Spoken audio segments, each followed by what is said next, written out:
Tu travailles longtemps et dur pour te créer un avenir radieux, mais à la fin du mois, il ne te reste plus rien. Tu ne sais où rentre ton argent et tu as du mal à trouver un équilibre financier. Dans cette petite vidéo, je te montre comment économiser facilement tes revenus, même avec un petit salaire pour te sentir plus à l'aise financièrement. N'oublie pas de t'abonner et de liker la vidéo pour m'encourager et tu peux laisser aussi un commentaire pour me laisser ton point de vue sur la vidéo ou une proposition de vidéo que tu aimerais voir prochainement. Bienvenue sur ma chaîne, Astuces du jour.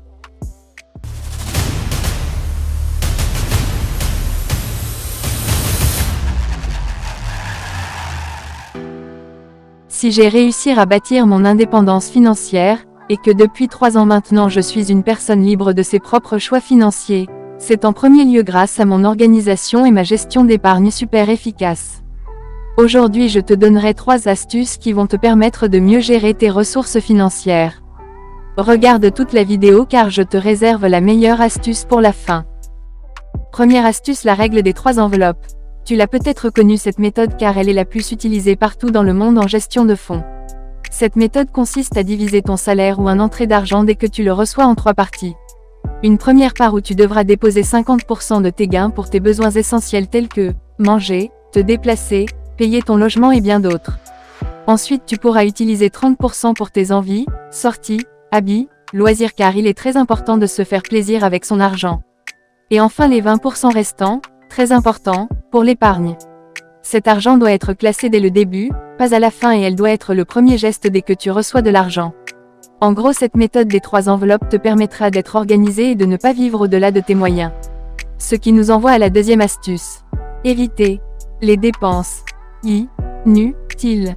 Ici tu dois faire attention aux petites fuites ou dépenses non prévues qu'on oublie et qui apparaissent subtilement telles que un grignotage par-ci, un achat impulsif par-là. Ça semble rien, mais à la fin du mois, ça pèse lourd dans tes finances. Tu n'as pas besoin de tout acheter pour plaire aux autres. Tu n'as rien à prouver à qui que ce soit. Apprends à dire non, non pas par manque, mais parce que tu sais ce que tu construis. C'est ainsi qu'on devient son propre maître financier. Astuce 3. Organiser visuellement son argent. Tu veux que ton économie soit facile. Rends-le visuel. Le fait d'avoir les yeux dans l'évolution ou la baisse de ses revenus peut te permettre de mieux contrôler tes gains sortants ou entrants. Pour ce fait, tu peux utiliser des enveloppes physiques comme nous l'avons vu dans la première astuce, ou une application gratuite de budget. Et surtout, fixe-toi un objectif clair pour que ton épargne ait un sens. Tu peux décider. Acheter un nouveau téléphone, lancer un petit projet, aider ta famille. Un but, même petit, donne un vrai sens à ton effort et te motive à épargner mieux. En conclusion, retiens qu'économiser, ce n'est pas se priver de son argent. C'est faire plutôt un choix. C'est te respecter, et croire en ton avenir. Même avec peu, tu peux poser les bases d'une vie meilleure.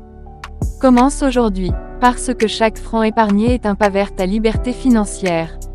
Merci d'avoir suivi jusqu'à la fin, on se retrouve la semaine prochaine pour une nouvelle astuce.